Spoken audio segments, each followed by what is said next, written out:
Étrange et merveilleuse beauté avec une supériorité d'intelligence et de caractère. Ils sont nombreux à avoir parlé de Virginia de Castiglione, mais peu à l'avoir comprise. Sulfureuse tombeuse d'hommes, grande et fantasque comédienne qui vient chambouler les festivités du Second Empire, fine diplomate, la Castiglione aux multiples facettes reste pour ses contemporains une énigme. La réalité de son caractère ne se découvre que dans sa correspondance intime, des milliers de pages noircies au fil des ans et dans son activité photographique demeurée secrète de son vivant. Se dévoile alors une femme d'une grande force de caractère et d'un grand cynisme sur la vie qui se cherche sans jamais se trouver. Un journaliste écrira à sa mort en 1899. Sans doute, la destinée de la femme moderne ne lui semblait-elle point en harmonie avec ses aspirations et ses goûts. Une sorte d'amer désenchantement pesait sur elle. J'ai déjà consacré 2 articles sur Plume d'Histoire à cette femme si singulière. Les découvertes récentes, la mise au jour de sources privées, notamment de nouvelles correspondances de la comtesse, m'ont donné l'idée d'aller encore plus loin dans le cabinet secret à travers cette nouvelle vidéo inédite. Et le sujet se prête particulièrement à l'image. Préparez-vous à plonger dans l'univers merveilleux, intransigeant et profondément mystérieux de la comtesse de Castiglione. Ce fameux journal intime de Virginia est un document très curieux. Elle y enregistre le souvenir des événements qui scandent ses journées avec un détachement absolu, sans aucune émotion, comme si elle n'avait rien à en dire. Peut-être aussi la crainte d'ouvrir son cœur, ne serait-ce qu'au papier. Ce journal illustre néanmoins la descente aux enfers de son mariage. Elle tombe rapidement enceinte et connaît sa première période de dépression. Malaise, sentiment de solitude, d'incompréhension. Par exemple, le samedi 30 décembre 1854. J'étais fâchée, je n'ai rien mangé à dîner. Après, j'ai pleuré toute la soirée.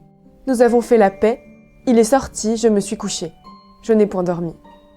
À l'occasion de sa première relation extra-conjugale, Virginia inaugure un code secret pour son journal intime. Le degré d'intimité entre elle et chacune de ses conquêtes est indiqué par une lettre ou un ensemble de lettres. B pour baiser, dans le sens embrasser, BX pour baiser intime et F pour rapport sexuel complet. Il faut se rendre compte que le mode de fonctionnement de Virginia va totalement à l'encontre d'une époque envahie par le sentimentalisme romantique. En se mettant à distance de sa propre vie, elle devient profondément énigmatique, déjà pour ses contemporains, a fortiori pour l'historien. Qui est cette femme? Qu'attend-elle des hommes? En attend-elle seulement quelque chose? Le comte Robert de Montesquieu admire la comtesse de Castiglione. C'est lui qui, à sa mort, récupérera la plupart de ses photographies et de ses effets personnels.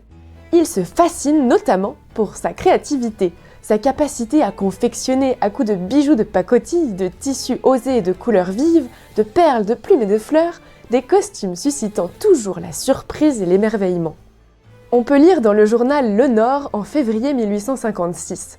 Décidément, la reine de la saison est nommée. C'est cette beauté incomparable que l'Italie nous a envoyée, Madame de Castiglione. C'est à qui vantera son profil, ses cheveux, ses yeux, et suprême consécration de sa royauté, voici maintenant qu'elle a des ennemis.